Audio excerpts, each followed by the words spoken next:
Hi everyone, this is Devleena welcoming you all to another exciting episode of Iconic Ads with Devleena and Saurabh.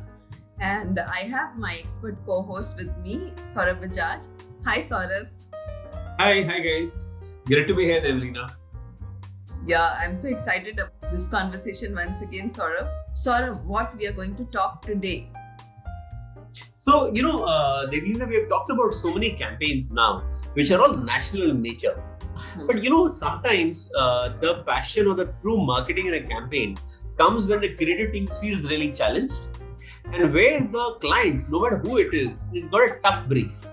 So, you know what? And sometimes those jewels are there tucked away in small regions, right? So maybe we should cover a regional campaign this time where there was a serious challenge given to the creative team and how they fought back. Yeah. So I have something in mind, and I have a guest who actually was here, and we can actually talk about a brand which is local, but they have come up with this very unconventional approach towards this ad campaign. So, yeah. Let's go for it.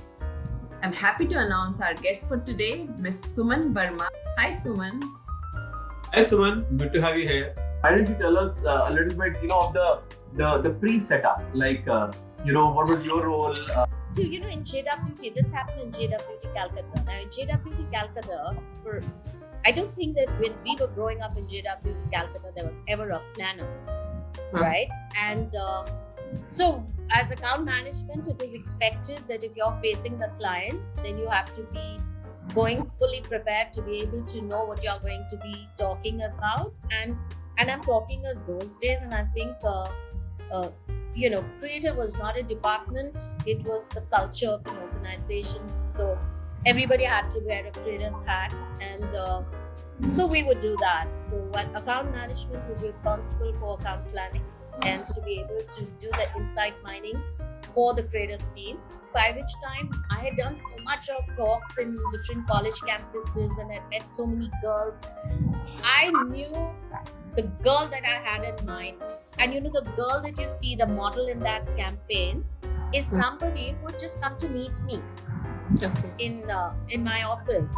And I was just sitting and looking at her, and I was thinking that she had the prettiest smile, and she was nice and little chubby and a roly-poly girl, and she had scanty hair, but she had this little short hair. And so I just thought, this is the girl who should be the model. So I called this girl, Suchi, from the creative, and I said, come running here, I think we've got the model. So she came, and she looked at her and she says, oh my God, how mishti her smile is. What a pretty, cute smile she's got. So I said, that's it. We're just doing our bus shot, and we need her smile to capture everything.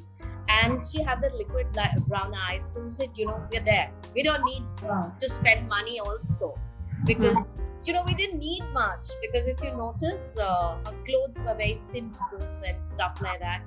So I think on production for that particular shoot, we had spent something like $1,000 or so, because we just got those nice t-shirts, and that's about it.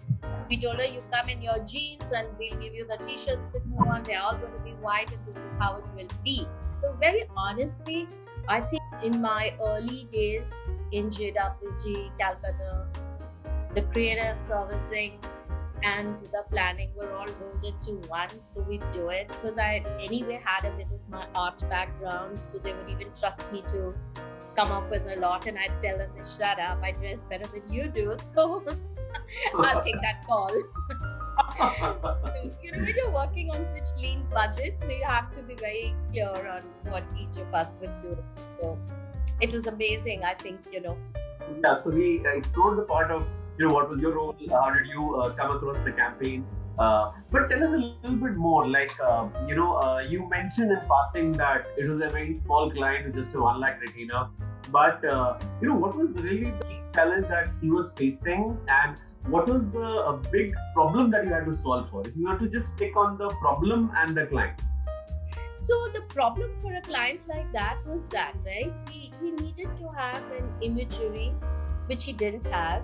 People really assume that this is really for people who were financially not too strong. That's the kind of clientele that they would get, very lower order B income group of that socioeconomic group. And yet, his aspirations as a jeweler was to be able to get very good clientele, because he had, I think they had a lot of gold in stock and they could do any designs that they wanted.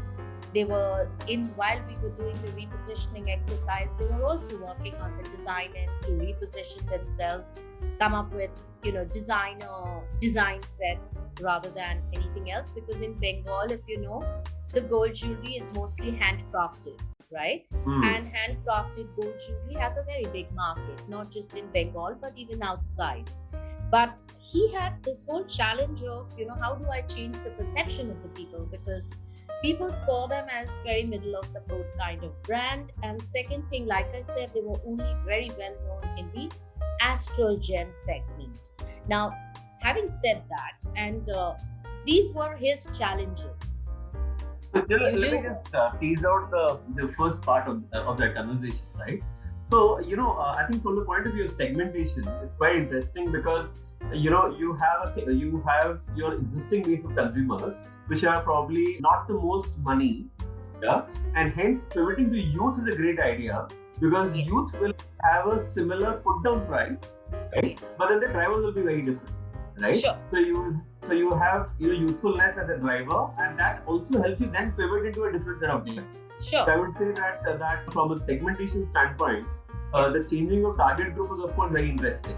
Yes, and that too for an astral gem, which is not a segment that most youths would consider, right? Correct. Because it's not something that it's not cool to be wearing so many finger rings, and most of the astral gems are to be worn in your finger, because that's where they say that the maximum sun rays touch your skin, and that's how the stones have an effect on your body, right? So when people, because one or two things I remember him saying was that, a lot of these young people come and they'd say that, okay, fine, I'm willing to take on the astral gems, but make earrings out of this. But it doesn't have the same effect. You still have to wear the coral and you still have to wear the pearl. And a lot of astral things, they said that, you can't wear it in gold, but it has to be gilded in silver. So, when you get into that astral bit, it's very tough because the rules are inflexible there. Yeah. No, so that's also interesting for me because, you are using the strength of the jeweler, which is astral gems.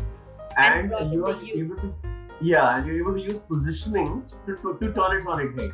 So you use positioning to take the core of your client, which is astral gems, right, into a new cohort. So that again, from the point of view of segmentation and positioning, is very interesting. This whole thing of moving from a traditional category codes to youth codes must have been quite a challenge to arrive at. So where did you get the conviction to be able to do? So I think at that time, like I said, that because we were speaking so much to the consumer, the right TG, the college kids and all of it, and I think I would remember that we went to 4 or 5 colleges, and we took St. Xavier's because that was my alma mater, and I said that this would be the last parking lot, Loreto and this, where you find the sophisticated crowd, while we'll go into the absolute the Bengali audiences where you'd really find them. But that's when you realize that, youth is a youth, whether you are Bengali speaking or you're English speaking, the aspirations are more or less the same. The drivers for them were more or less the same. And, when you package those conversation and you tell them that, do you believe in relationships? Do you believe in a career? Do you believe that you have the depth of a personality? What is your character? How do you define a character? When you spoke on different kind of things, we saw that they were all talking the same language. And they all said that, whatever it takes to float my boat, eventually that's what we'll do. So for that, if my mother tells me that be a conventional bride, I do it, though I don't believe in that kind of marriages. If I believe that, if wearing pearls makes me less emotional, I don't mind it because it's an aid in my life. So, when you realize that this kind of thoughts were already there, but were perhaps it was not something that people were doing it out of choice.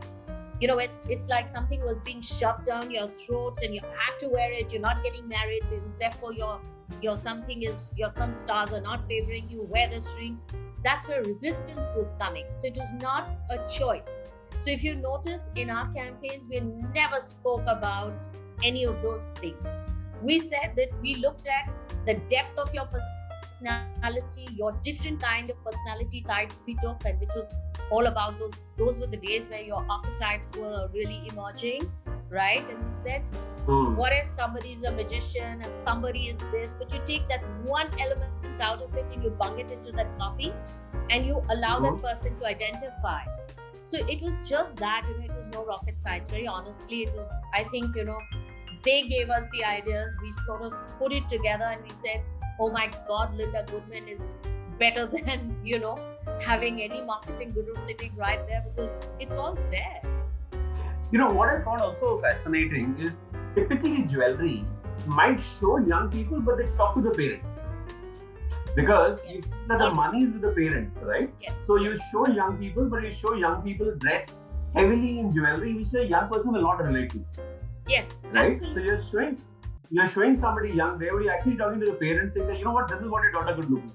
Right. Or this is what your son could look like, right? I think the change that happened here, and why the tone of voice was so interesting, is because you're talking directly to the youth cohort.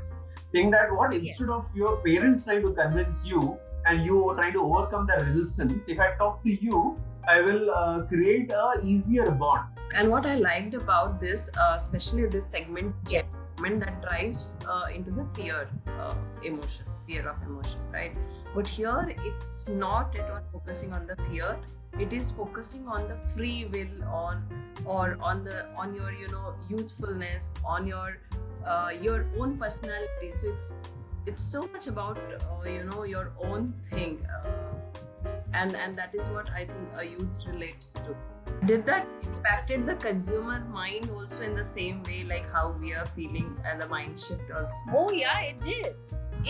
That's what I said. It went on to becoming a case study of sorts, because every time there was a talk to happen, they would invite us to come and make this conversation. We went to so many universities to present a case study that how a local jeweler had really changed the perception game. Okay, so Saurabh, tell me about what are the 3 key takeaways and learning from today's conversation. Great. So, I think the most important thing, Devleena, is that every brand has to recognize what its core is, right? And in this case, this jewelry brand realized that their core is actually something which is traditional, which was their knowledge of astral gems, the fact that astral gems are linked to our lives and our personalities, and that might have been an old world benefit. But if they wanted to pivot towards a new consuming cohort, they could figure out how do you repackage the same core into something which is modern and contemporary. And that's where they came up with this idea of linking it to horoscopes and Linda Goodman, right? I think that was a great idea. And I think that's the first thing, you have a brand core, figure out a new consumer and figure out how to pivot. I think that's the first learning. The second thing which I found really fascinating about this case study is the fact that when you're going after a new consuming cohort, right, you have to be able to figure out what is the self-image of that consumer. And like I always say, it's not about understanding just our brands, it's about understanding a consumer. So if you're to go after a consumer, you have to decode the consumer's personality. And the way they did that so beautifully was a little bit of poetry in the text. And any young person who would read that poetry and text would say, yes, that is what I really am. This brand understands me, right? And that is really where the mastery of marketing really comes out. Yeah. And third, and this is a slightly unconventional learning, but the third is, as a client, you have to learn how to trust your partner. Yes. All of the things which was probably provided by this brand ad agency was challenging, which was tough. It was bold. I mean, a brand like that had never done creative work like that. Whether you do it on print or outdoor or hoardings, whether it is the whole, the part of doing the unconventional launch for the new store. All of this thing was unconventional. You needed guts, you needed somebody to be bold and daring, and hence if you can trust your creative partners, you can get the best out of it. Yeah. So in summary, there are 3 key takeouts. The first takeout is understand your brand core, understand the needs of the consumer, pivot from there. Second, decode your consumers' understanding, bring it alive through the insightful, communication that you develop. And third, trust your creative partners for mind-blowing work, which not just wins awards, but really wins where it matters in the consumer's wallet. Wow, these are very powerful and very core of marketing. Yeah, so thank you for sharing those insights with us and with our viewers, Saurabh, once again. So we had a lovely conversation and very powerful takeaways. Right? Already looking forward to next week, Devleena. Yeah, same here, Saurabh.